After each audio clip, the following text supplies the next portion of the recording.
Hai guys, kembali dengan Joseph dari Review Indonesia. Kali ini kita akan melakukan review sebuah smartphone dari Infinix, yaitu Infinix Zero 5G 2023 Edition. Jadi kita akan melakukan reviewnya, bagaimana detail reviewnya, pastikan kalian tonton sampai habis ya guys. Tapi sebelum itu jangan lupa klik tombol subscribe, aktifkan loncengnya, dan follow sosial media review gadget ya guys. Jadi mari kita lakukan review dari Infinix Zero 5G 2023 Edition ini ya guys. Mari kita bahas mengenai HP Infinix Zero 5G 2023 Edition ini. Di mana aspek yang akan kita bahas pertama kali adalah aspek performance. Di mana aspek performance ini dia menggunakan chipset MediaTek Dimensity 920 yang itu merupakan sebuah upgrade dari generasi sebelumnya yang menggunakan MediaTek Dimensity 900. Dan secara performance ini sudah bagus banget di rentang harga 3 jutaan guys. Ini performance-nya powerful. Kita pakai buat gaming juga itu lancar banget. Kita uji coba menggunakan game Mobile Legends. Kalian bisa lihat untuk gameplaynya, settingnya, level playable-nya, durasinya, dan baterainya di layar kalian. Kemudian tidak lama kita juga uji coba game PUBG New State dengan gyro-nya aman, jadi sudah pasti aman banget tuh gyro-nya, settingnya, level playable-nya, durasinya, dan baterainya semua kalian bisa lihat di layar kalian.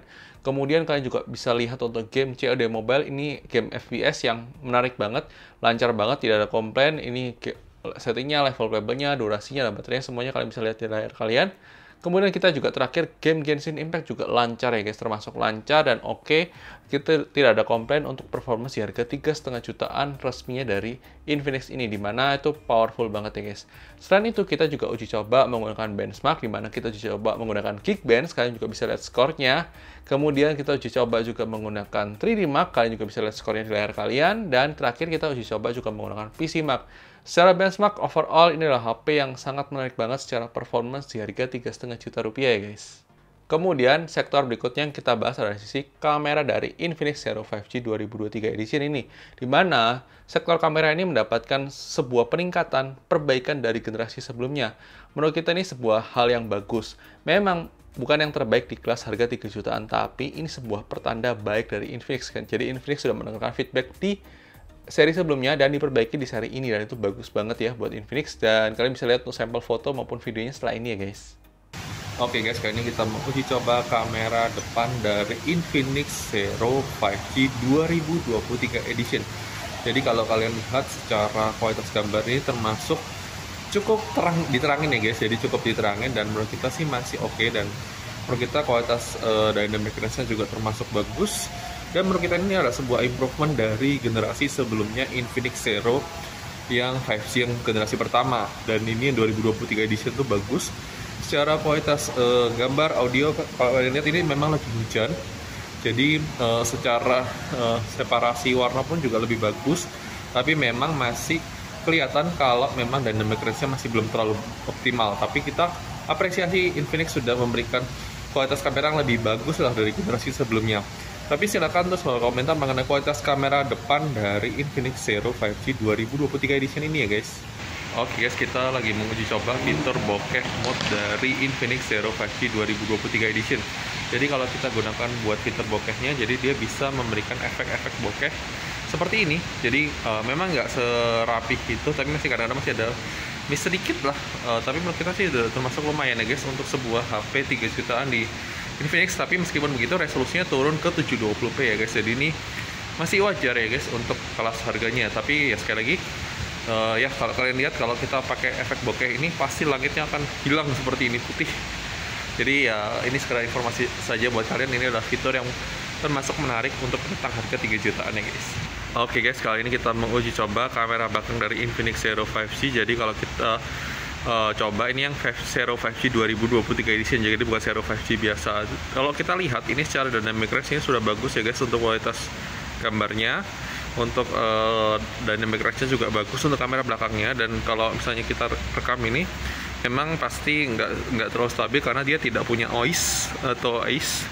Dan kalau kalian bandingkan sama Zero 20, jelas memang menang kameranya Zero 20 daripada Zero 5G 2023. Tapi menurut kita ini sudah sebuah improvement yang bagus dibandingkan sebelumnya guys, dibandingkan yang generasi sebelumnya. Dan kalau kalian lihat ini termasuk oke, warnanya juga oke, dan ini mendekati warna realnya. Jadi kalau misalnya kalian lihat ini juga oke ya guys, dynamic range-nya juga oke. Dan ya silakan terus komentar mengenai kualitas kamera belakang dari Infinix Zero 5G 2023 Edition ini ya guys. Sekedar bonus tambahan, ini kita rekam dengan resolusi 4K. Kalau tadi 1080p, ini kita rekam di 4K 30 frame per second. Jadi Infinix Zero 5G 2023 edition itu sudah support untuk perekaman 4K untuk kamera belakangnya ya guys. Ya, ini secara kualitas ya mirip-mirip lah guys untuk kualitasnya dari resolusinya, meskipun 1080p sama 4K sama-sama aja sih guys kurang lebihnya guys.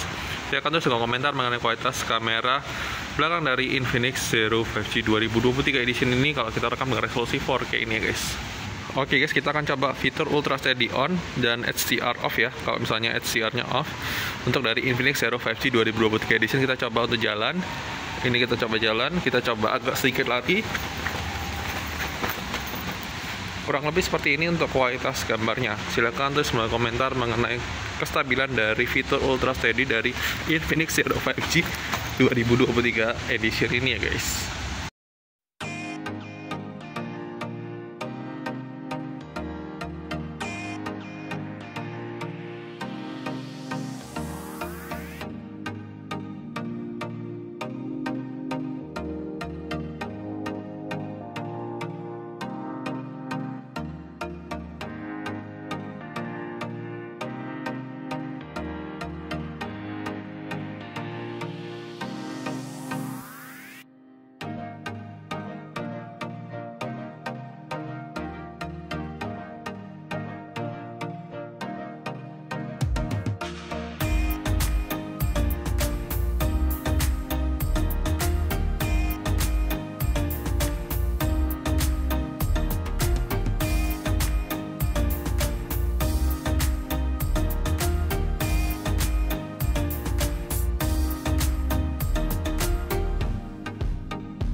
Kemudian dari sektor layar, kualitas layar IPS Full HD Plus 120Hz-nya itu sudah bagus banget buat dipakai buat nonton, dipakai buat browsing, dipakai buat sehari-hari itu sudah oke guys, tidak ada komplain. Memang meskipun warnanya memang tidak sepans kalau misalnya kalian pakai layar AMOLED atau Super AMOLED, tapi menurut kita sendiri sudah cukup banget guys. Layar IPS-nya itu sudah cukup banget buat pengguna sehari-hari, sudah oke guys. Kemudian kualitas single speaker di HP ini termasuk bagus. Kalian bisa dengarkan suaranya di video unboxing-nya. Kalian bisa langsung cek video unboxing-nya guys. Kemudian HP ini juga dilengkapi dengan baterai 5000 mAh yang dalam pemakaian sehari-hari itu bisa tembus 1-1,5 hari ataupun bahkan 2 hari pemakaian tergantung intensitas penggunaan kalian. Kalau misalnya kalian cuma menggunakan WiFi, kalian cuma buat browsing-browsing ringan, buat sosial media ringan, tidak buat gaming, itu pasti bisa tembus 2 hari. Tapi kalau kalian pakai kombinasi semuanya, paling 1 hari sampai 1,5 hari, tergantung SOT yang kalian pakai ya guys. Kemudian HP ini juga sudah punya fast charging 33 watt yang artinya kalian bisa cas dalam waktu 1 jam, kurang lebih 1 jam 10 menit, 1 jam 15 menit itu kalian bisa full, dan itu sudah bagus banget ya untuk Infinix Zero 5G 2023 edition ini ya guys. Kemudian kelengkapan fitur dari HP ini juga sudah termasuk lengkap, sudah 5G ready, sudah ada side fingerprint scanner, ada face unlock, ada NFC, dan itu sudah bagus banget di rentang harga 3,5 juta rupiah ya guys. Kemudian dari sisi desain dan build quality menurut kita ini termasuk bagus, khususnya warna orange ini, dimana warna orange ini adalah warna yang bagus banget ya guys, dan termasuk pembeda daripada warna yang putih sama hitam, dimana back covernya ini adalah leather, dimana kalau yang putih sama hitam itu glossy, dan itu sangat bagus banget ambil yang warna orange ini. Jadi saran saya sih ambil ini aja sih guys, dan itu bagus banget ya, warnanya juga oke, feelsnya juga premium, dan good job lah buat Infinix Zero 5G 2023 edition ini guys. Kemudian hal-hal penting yang perlu kalian ketahui ketika kalian beli HP ini, dimana yang pertama, HP ini tidak support virtual background zoom, dimana itu mungkin penting bagi sebagian orang. Kemudian HP ini juga tidak punya aplikasi FM radio, jadi kalau misalnya kalian berharap ada FM radio, di HP ini tidak ada ya guys. Kemudian dari sisi manajemen panas di HP ini termasuk agak kurang kalau misalnya kalian pakai buat gaming jangka panjang. Jadi bukan jangka panjang, jam lama ya guys. Jadi kalau main lebih dari setengah jam itu pasti akan lebih menghangat. Dan menurut kita ini sebenarnya permasalahan yang mirip-mirip sama generasi sebelumnya. Jadi kayaknya Infinix masih belum terlalu memperbaiki hal ini. Tapi ya kita masih oke guys, karena secara performance di-upgrade, secara spek yang lain juga di-upgrade kok guys. Kemudian yang menarik dari HP ini juga sudah dilengkapi oleh jaminan update software selama 2 tahun. Meskipun kita memang tidak bisa berharap dia akan update rutin tiap bulan, tapi setidaknya kalian sudah dapat jaminan untuk update 2 tahun security ataupun OS ya guys. Jadi ya kita bisa berharap bahwa sudah bisa menggunakan Android 13 atau Android 14 nanti dalam 2 tahun ke depan ya guys. Itu dia tadi adalah review dari Infinix Zero 5G 2023 Edition. Menurut kalian bagaimana? Apakah menarik atau tidak? Silahkan tulis di komentar. Kalau menurut kita sendiri, ini adalah HP yang sangat menarik banget di harga 3 jutaan. Meskipun pasar 3 jutaan itu sudah banyak dan banyak banget varian yang menarik, khususnya Infinix Zero 5G 2023 Edition ini termasuk salah satu yang menarik banget untuk kalian beli. Apalagi kalau misalnya kalian incer performance. Kalau misalnya kalian incer kamera, memang saran saya ambil yang Zero 20 saja daripada Zero 5G 2023 karena secara kamera tuh memang lebih bagus jauh di Zero 20 dibandingkan Zero 5G 2023. Tapi sekali lagi, ini adalah perawatan review gadget. Mungkin bisa berbeda dengan perawatan kalian, tidak masalah. Silahkan tulis perawatan komentar. Dan jangan lupa like video ini kalau kalian suka, dislike aja kalau kalian suka, dan sampai ketemu di video selanjutnya guys. Oke guys, bye-bye!